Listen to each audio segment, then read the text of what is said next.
All right, guys, so we're going to talk about solvents today. And for the purpose of what we do in class, we have a few different things that are going to happen here.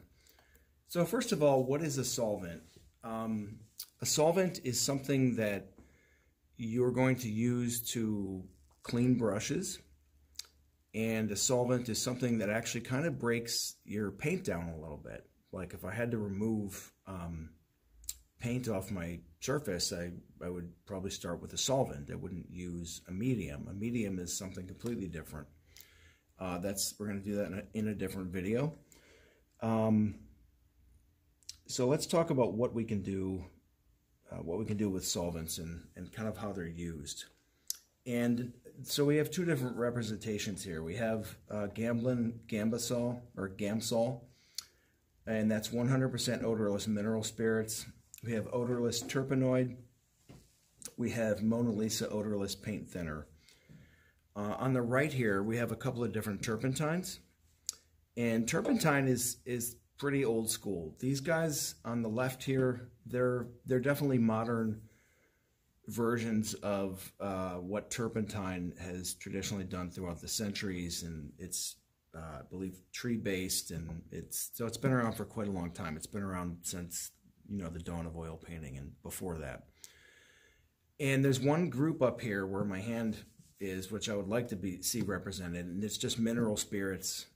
And I'm going to say, like, if you went to Ace Hardware store and you got mineral spirits, everyone's probably got one in their garage, or their grandpa has one in their garage, and it smells god-awful, and it's a terrible smelling product, but it does actually it does clean your paintbrushes. It'll clean the oil-based stuff off your paintbrushes, and it smells pretty awful.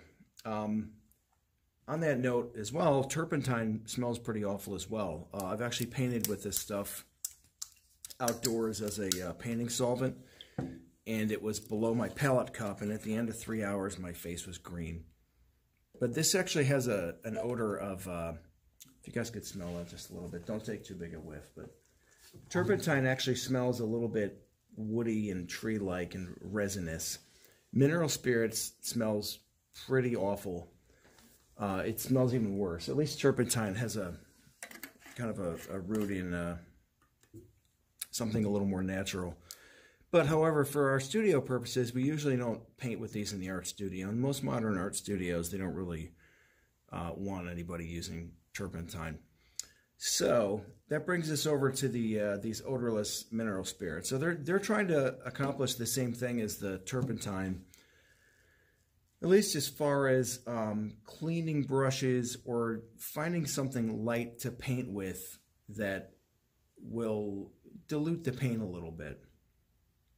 So there's a few different directions you can go with this.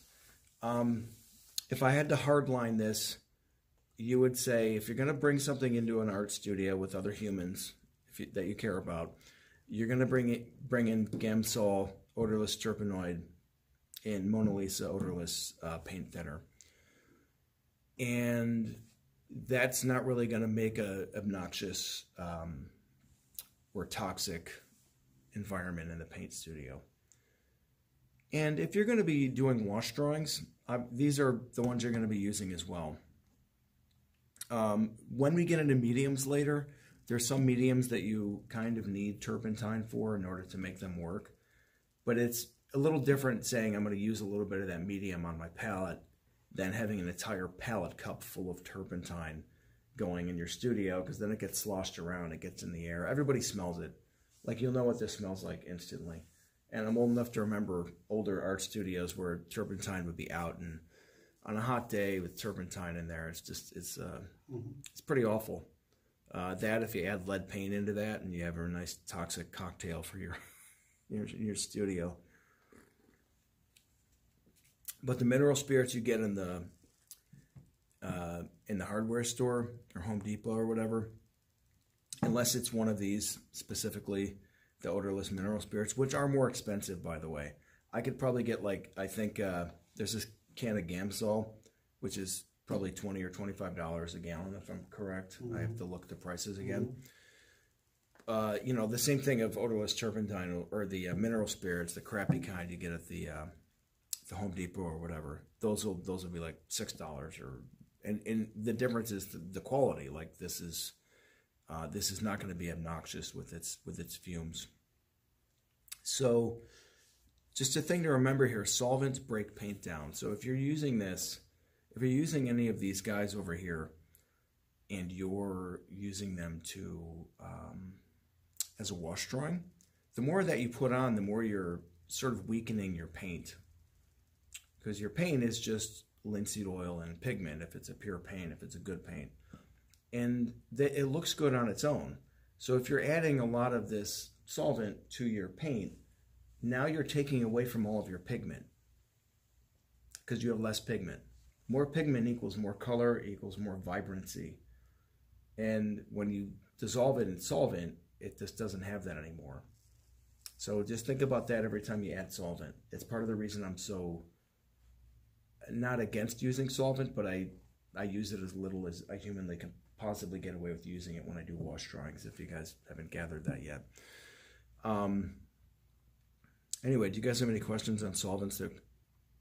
Yeah, I might, if it's not appropriate, I might answer it later just to keep it concise with the Is content. stand oil considered a solvent or medium? It's a medium. Yep. What was that? Stand oil. Yeah, we'll cover that during mediums. Does anyone have Terpenoid Natural in their bag? I have a Gamsol, but not Terpenoid. Okay. So Terpenoid Natural is it's in a green package, and it is I don't have any lying around here, but it isn't exactly the same as the regular terpenoid. Sometimes people use that and they try to use it with their wash drawings, and it doesn't quite do the same thing. It has a little bit of a resiny quality to it. So just be wary of that. I think it's fabulous for cleaning and conditioning brushes, the Terpenoid Natural, but it's not great in a wash drawing. So I think that's So you about it for this. prefer the Gamsol over the Terpenoid, whether interchangeable? You're not understanding what I'm saying. There's a Terpenoid Natural that's not represented up No. here. I mean, of the three. I don't have a preference. Okay, Yeah. that's my question. Yeah.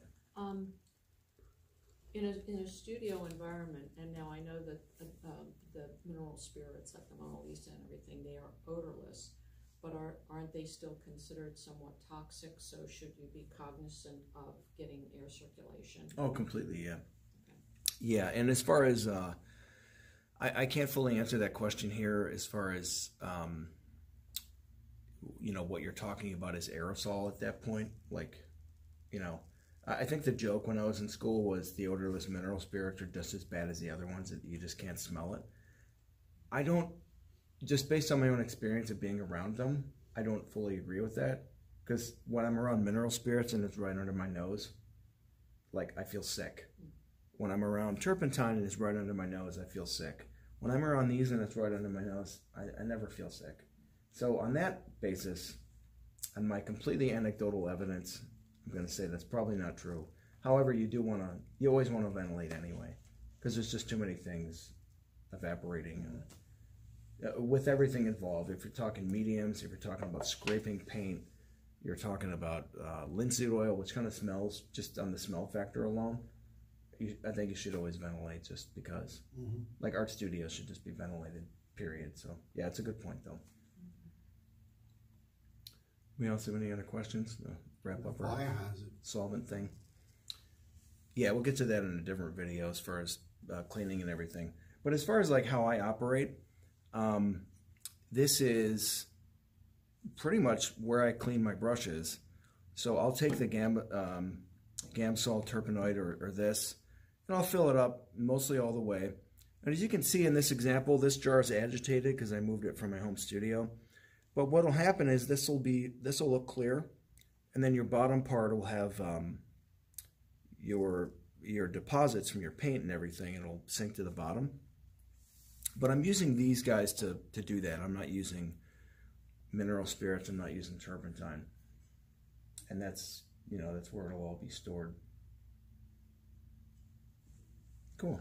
Is there a point where that becomes unusable anymore, or you can just keep using that. Yeah, I think I'm going to do a separate one with just brush cleaning. Oh, but yeah, okay. this will get higher, and then at a certain point, you wait till this gets clear up here. It's not agitated. You pour it off into another jar, and you continue using it. Oh, okay, good. And then you take the bottom part, and you find a neighbor you don't like, and you put it on their porch, and you ring the doorbell, and you run away.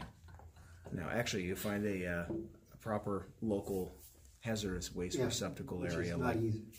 Well, yeah, they're in at least where we live in Bucks County, they have scheduled ones for high schools. Like twice a year. Yeah, whenever they have them, you can find them.